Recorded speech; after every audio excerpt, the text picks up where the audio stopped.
All right, y'all. Welcome back to the channel, man. It's the coolest dude on YouTube, man. That spiffy guy for 55, and we back with another video vibe. Hey, this one right here, man. I just did a reaction with Monique on Club SHAY. So you know what I mean. So hey, her son said she was on the show just capping. You feel me? Let me see. Let me check my dogs right quick, man. Let me check my dogs. All right, y'all, we're going to go on and get back into this, man. You know what I'm saying? My dogs was barking, people at the gate walking by. But we finna get into this video, man, and see what her son got to say, man, because it's like this, though. You know, we know that she was a comedian on the road a lot or whatever, you know, so we don't know what happened. So we're going to hear what he said, but we heard what she said. So without further ado, here we go. Monique's oldest son, Shalon, speaks out for the first time in a very long time. You guys seen on Club SHAY, Monique pretty much alluded to some things when it came to her son and let it be known that she has some other sons now, but she felt like she could have been a better mother to her oldest son. He has now spoke out on a long, detailed stream that he had on TikTok, if I'm not mistaken, where he pretty much detailed everything. I have the entire live stream for you guys I'm going to bring to you. If you guys is new to the channel, I'm going to ask y'all to subscribe right now. Please go down and hit that like button right now, as I'm sure a lot of you guys will like this content, as it pretty much details everything from a son perspective and the things that he feel like he's went through, and he speaks out for the first time, well spoken. I'm going to give it to you guys right here. Lon, I am a stand-up comedian, Monique's oldest son. Wait, first of all, though, another Jackson, you know what I'm saying? On the real, I love all Jacksons, because I'm one. Let's go. I guess I felt the need to make this video to just provide some context into this false narrative about her praying to the universe in order to reconcile our relationship or whatever it is. I wrote it all down so that way I don't go all over the place and get emotional or anything like that. So I'm gonna talk like I'm reading a script, but it's just gonna help me kind of stay together. To address the Club SHAY interview that she did, where she states that she prays to the universe in regards to reconciling our relationship, as I stated, is odd. My mother and I both know that that is a very false narrative, and I would like to free her of having to continue telling that lie. Faith without work is dead, and neither one of us cares to put forth any effort to reconcile with the other. We are separate, as she put it, because she doesn't care to be my mother any more than I care to be her son. Neither one of us has had the desire to reach out to the other in a very long time, and I don't think that either of us anticipates that feeling ever returning. Speaking with my mother directly, in my experience, will either lead to some odd newfound moment of clarity in regards to how she was as my mother, or she retreats back to daddy to move forward with a conversation. And I'm tired of hearing my mother's truths. Newsflash, I'm not sure if people know, but standing in your truth doesn't make you noble. I'm not sure if people are aware of that. But responding this way, I feel as though it allows me to say my piece uninterrupted. To those wondering, well, why say something now? Call it a form of therapy for me, I suppose. But when her daddy had intentionally stated that they have 3 sons, but his wife is on the internet talking about the 4th son in a video that has millions of views, that rubbed me the wrong way. But anyway, to inform a child that you are not interested in being a mother at a time when that kid is the only kid that has the potential to lead a child to believe that you are not interested in them specifically.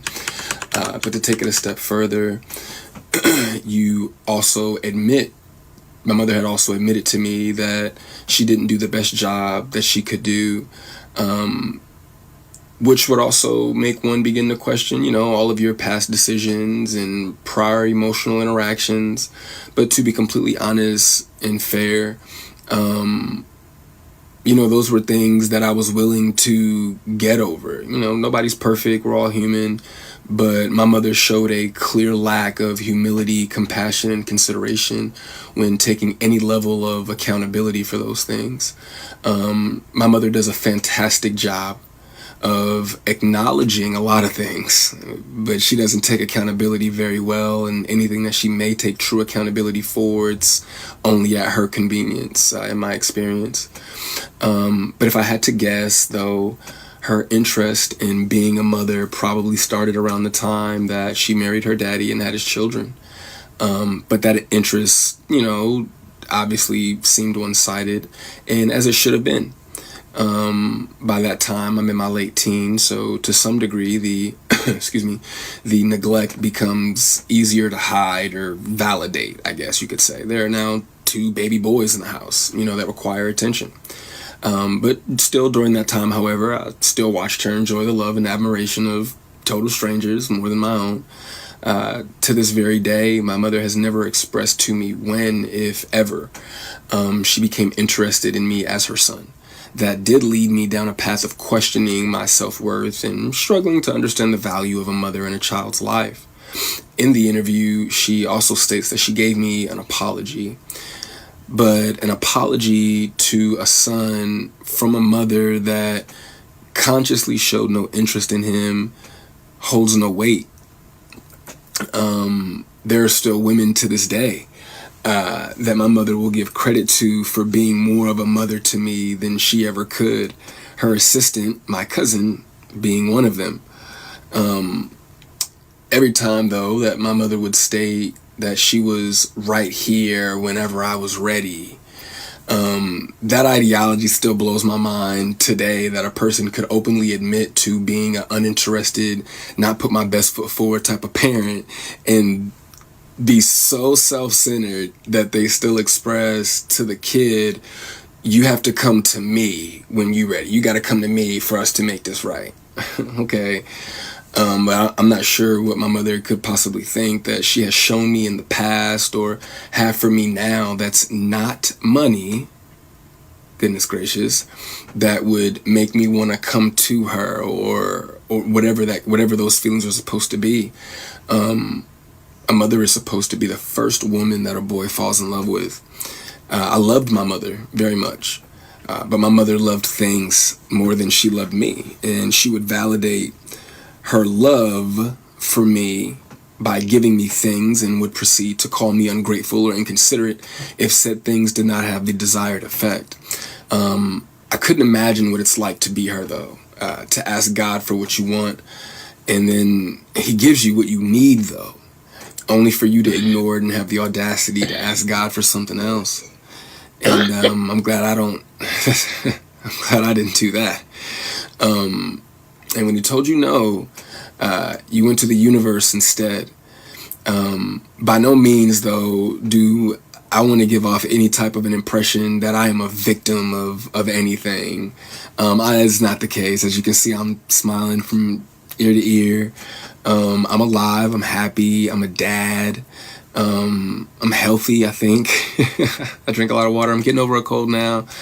I still have my days just like everybody else. And, there were a few things that she did teach me along the way. I did learn how not to love from my mother. I also learned to make sure that I never lose so much of who I am that I have to validate it through another person.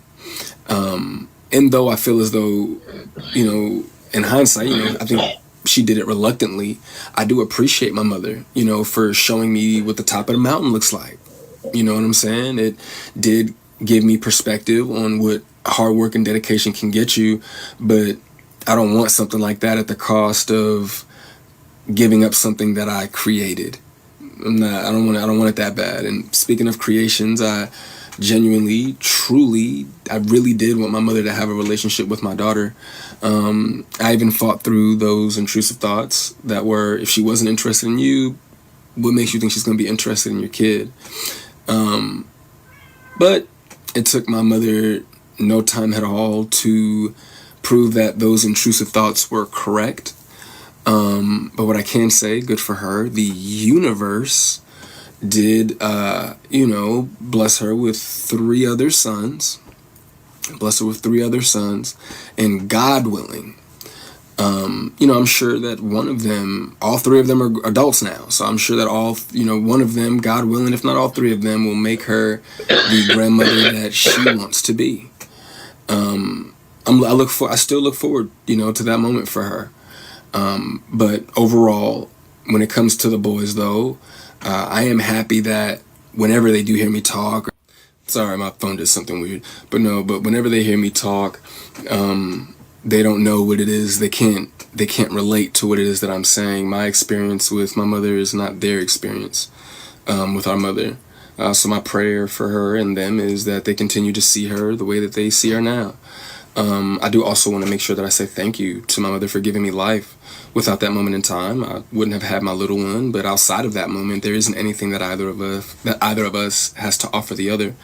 In my opinion, it's a waste of God's time and the universe's time for praying for something that you are not willing to put forth any effort to obtain.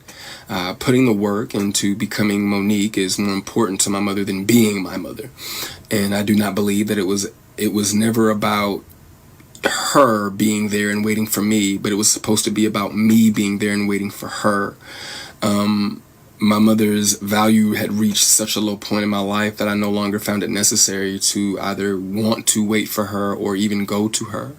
But like I said, man, I'm super grateful that she has the opportunity to do it all over again. I'm happy for her. I hope the Cat Williams tour goes well, but the narrative that she prays for us to reconcile is a false narrative. It's not real, and I'd appreciate it if she stopped saying stuff like that. So there you guys have it right there. Of course, that again was Monique's oldest son, Shalon. And like I said, man, you can't never stop a child from their story, from the things that they've been through. These are even things that Monique, to an extent, have agreed upon. What she said is she wasn't the best mother, etc. And now this young man seems like he wanted to, speak his piece. It didn't seem like he wanted to bash his mother. He just wanted to speak his truth. Y'all let me know what y'all think in the comments section. But me personally, to any young child out there that's struggling or don't have their parent around and other things of that nature. Of course, there's two sides to every story. I'm sure eventually Monique will speak out and give her side of the story. But there's going to be other children somewhere in the world that's not seeing their parents, that's not getting that nurturing, etc. Sometimes parents leave their child for relationships. Sometimes they leave them for the system, jails, etc. Different childs go through different things, different children, etc. And they become older adults and they carry around a lot of anger and different things. It don't seem like this young man is carrying around a lot of anger. But these are things that happen. If you're one of those childs that didn't have your parent, continue to stay prayed up. Don't be scared to speak your truth. Y'all let me know what y'all think about this young man right here and what he had to say. Please go down and hit that like button right now if you guys appreciate this type of content. Subscribe if you're new to the channel. I'm going to read what y'all got to say in the comment section below. Thank you so much for your time. All right, y'all. So me just adding to it, just basically like I'm glad I never had that problem with my mama to where she loved us first. So, any parent that have a kid, you know what I'm saying, despite of the man she with, the career she got or whatever, love them kids first because they didn't ask to be here though. You know what I'm saying? But then again, kids can be so shitty and say some crazy little things to where the parent will be like, niggas, I brought you in this world, I'll take you out or get the fuck up out of it or whatever. It depends on what the kid say to the moms and them too, though, when they do have conversation. So I just hope they can just reconcile, man, bring it together, man, because that's how families get lost, lack of communication and all that. And then you have grandkids and all that. You don't even know that that's your grandkid and you can walk right by them, man. So I've been through it. I experienced it. I ain't seen my brothers in 50-some plus years, but last year I ran into them. You know what I'm saying? And it was ecstatic for me. You know what I'm saying? I still didn't meet my pops because he got killed in 2007. You know what I mean? But my little bro looked just like my pops. So it's like when I look at my little bro, I'm looking at my pops. Straight up. So, man, love your family a little bit more. Call everybody, tell them you love them a little bit more, man. Like, share, subscribe with the coolest dude on YouTube, man. Spiffy Guy for 55. And we ain't going to tell you no lie. We up out of here. Hit! Hit Squad. And Reckless. You know what I'm saying? MC Doc, baby. We came to do this. You heard?